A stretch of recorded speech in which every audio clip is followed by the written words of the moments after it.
Alright, case study. We're going to look at a case study and we call this one Overload. This is about poor Mary and how she's taken on too much. One day, Mary was sitting at her desk working on a project when her boss Diane requested a few minutes of her time. Diane began by congratulating Mary for being chosen to develop the new company health insurance policy. She explained to Mary that she was giving her this opportunity because of her extensive experience and management skills.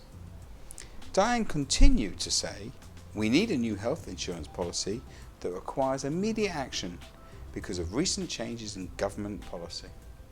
Normally this type of change would take about 8 months, but we've only got 4 to get it done. We may want a preliminary report in 3 weeks, so you need to get back to me if you've got any questions about what has to be done."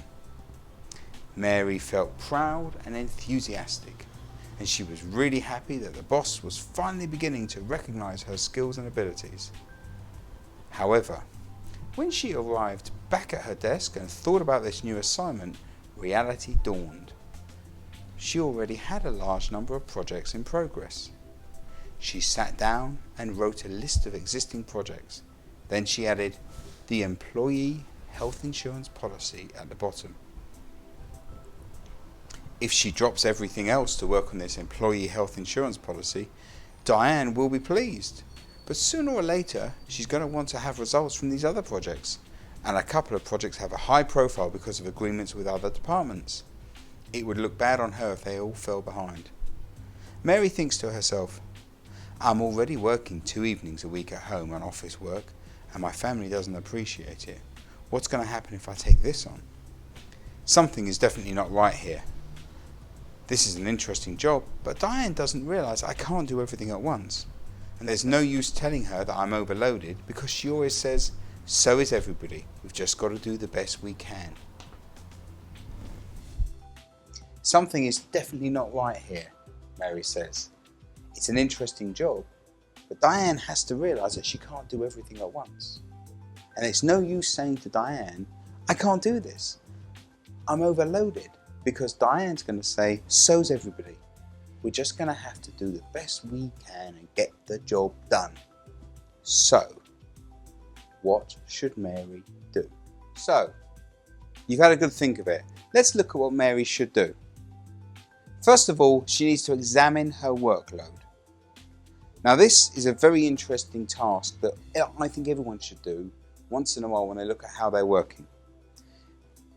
Here's a list of her projects, 1 to 4, plus the new employment health policy.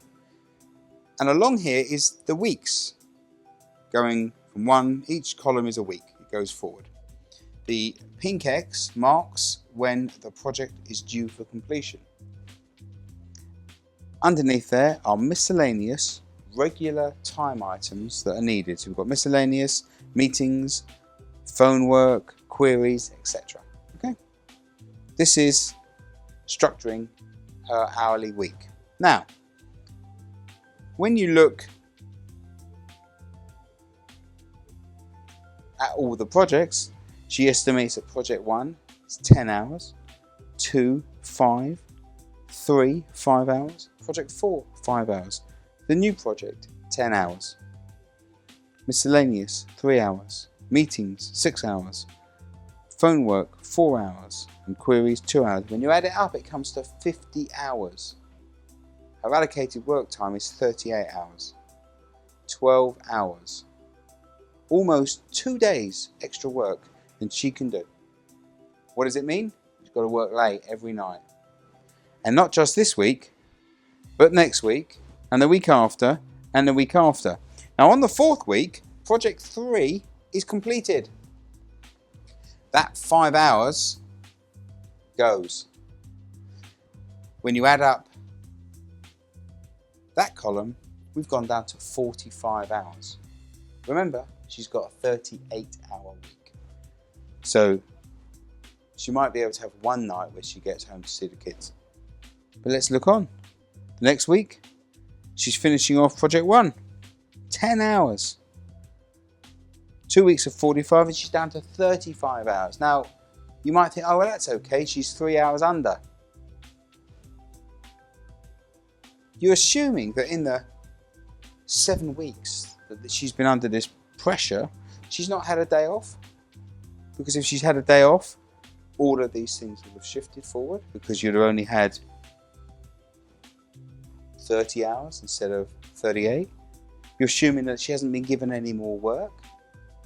This is a major issue. It's not until nearly 3 months into the project that she gets down to a 25-hour week based on this workload. When she examines this, what does she have to do? Mary cannot meet the deadlines, so she can either delay projects or delegate. Takes the chart to the manager and lets them see the situation so they can make that decision. Because in this instance, it's for them to see the ramifications of what they want her to do.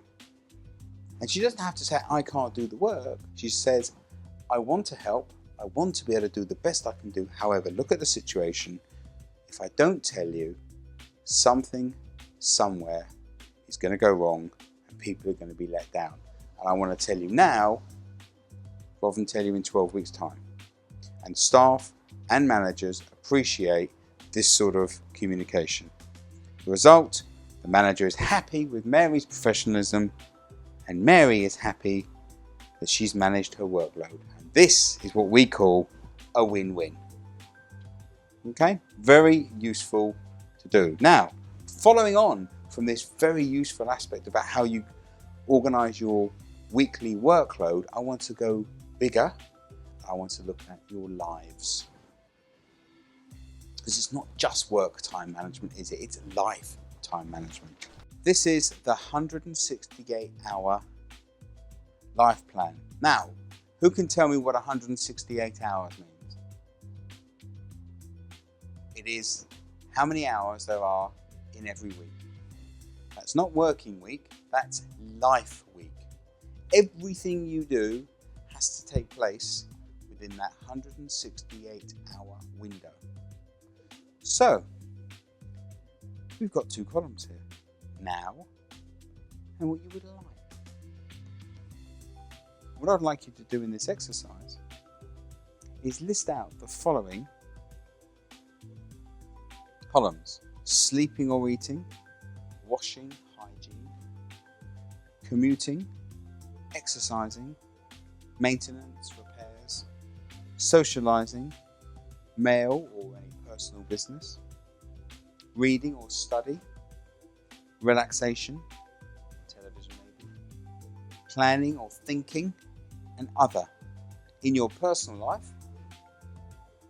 and business, that's at work, research, paperwork, talking to colleagues, talking to staff, meetings, customer calls, everything in your working life, suppliers, telephone time, problem solving, HR issues, training and other, because the whole total has to come to 168. I want you to work out what you think you do now. Do not add up till you've got all of the figures down. Because if you try and work out, oh, I've got 4 hours left, I do that. The point of the exercise is seeing how many hours in your week you think you do. That's not per day, that's for the week, and it includes the weekends. Now, when you've done the current situation, and you'll have been surprised by what you see, what I then want you to do is your preferred target for your 168-hour week. What you think you should be doing, what you need to be doing, how much sleep you should be getting during the week, how much time you want to spend exercising, you want to spend reading, studying. What do you want to do, not what's happening? And then when you can see the differences between what is and what isn't, you can start to make changes to your life to make it work. Very few people ever do this. And yet, isn't it important for us to know what we do?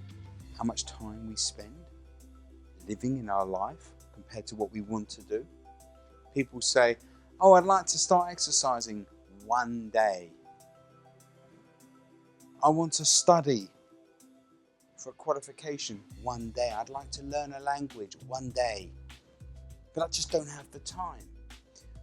So, if you don't have the time, do you ever make the effort to find out what you're doing with your time?